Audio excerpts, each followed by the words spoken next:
Hi, I'm Morgan from MB Bride, and today we're going to be talking about alterations. The alterations you're going to see on this video are your standard type of alterations that typically you would see with any bridal gown that was ordered that might be a little bit too big and just needs to be taken in a nip and a tuck to make it perfect.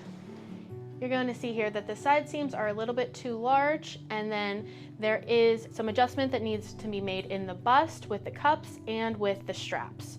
And you also can see that there's some gapping in the back. So once the side seams have been taken in and the straps are taken in, you'll be able to see that the back is going to lay much nicer and flat against the bride. Also, we're going to be taking a look at the hem. Now the hem is going to need to be adjusted just a little bit because you can see that the lace is over her toe. Emily is tall, however, there is still a chance of her tripping because the lace is coming over her toe. You would like to see a little bit of the shoe peeking out underneath a proper hem. So Susan, our alterations manager, is going to show you exactly what she's doing to adjust those. Those are very standard alterations. So under the arm, fitting it to your body.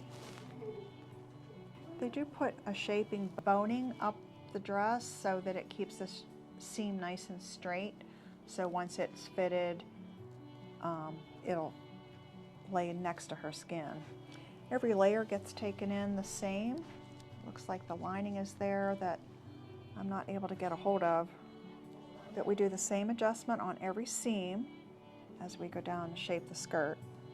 Now when we do this kind of work, the seam here will sometimes have lace covering it, so we lift all the beads off, we lift the lace back so that we can sew the seam where we have it marked, and then we lay that lace back down and put the beads back on. This customer may want it taken in a little bit tighter at the hip area to give it a little more of a mermaid shape. I wouldn't necessarily have to pin both sides, but I will do a little bit at the waistline so we can get a little bit better. So there's a lot of lace up here where the other side had it more or less down on the hip area. So all of this lace would be lifted back very gently. I'm going to pin a little bit to the back of the dress just to get away from that boning. So that's looking a lot better, looking from the front, shaping her much nicer.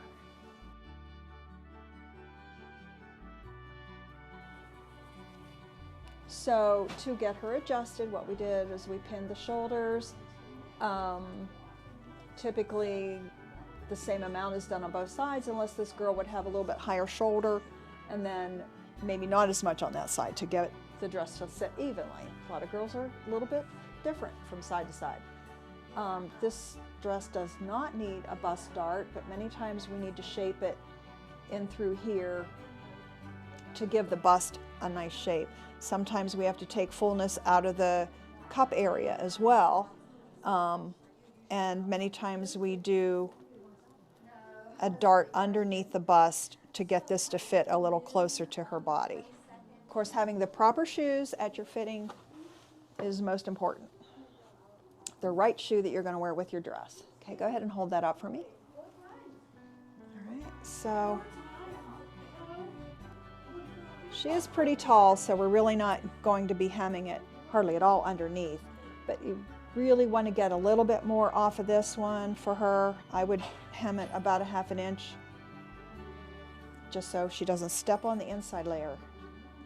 I still sometimes will graduate hemming this one a little bit and then hemming that one so it doesn't get stuck on any kind of beading or rhinestones and things on the shoe. This dress has horsehair braid along the edge. Just to hem that, we just kind of take a little tuck up in there and stitch it right along. It's very simple to shorten that. Now, if she was real short, I would hem it wherever it needed to. I could hem it up a little higher. You don't have to take all of that edging off. On this particular dress, sometimes you do. And this layer, I would probably just take off a little sliver, again, so that that layer doesn't hang too long and get caught on the edge of a shoe. So this is the most important one, to not have too short or too long. I personally would never have it be this long, because she would, when she walked forward, this would drag under and it would catch on her shoe. and her toe would just catch it and she would stumble or have to stop. So this particular dress, the lace is appliqued on top of this main lace. So all of this would be lifted up. It uses invisible thread, so we go to the back and we find the thread. Must have pretty good eyesight here. And we would lift all this border lace off. And the way I would measure that is just by pinching it up there to get the amount that I would raise it. So this amount in here would be the amount, it's about 1 inch. We'll see if that's what we need. Usually the beads that are on this lace will be attached just to the lace and not all the way through to the other layers.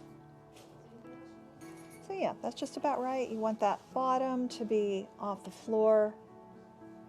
So really just hemming that about 1 inch. Underneath we were going up about 1/2 inch. But on that layer, up about 1 inch.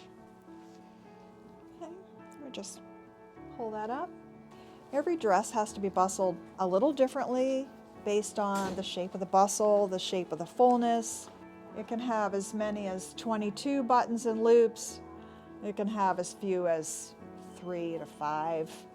And the point of it is to get it off the floor so that when you have your reception, you can move around freely without stepping on the train and dragging it around.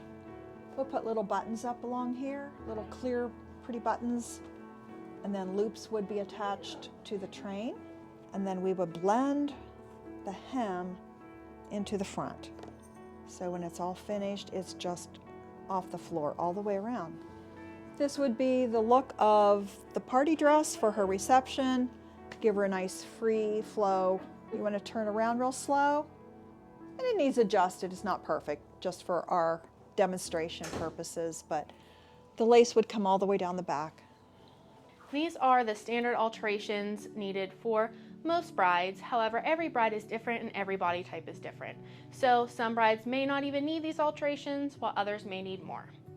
If you're not sure about what type of alterations you may need, it's best to consult with a seamstress while you have the gown on, and she would be able to see the dress on you and see exactly what's needed.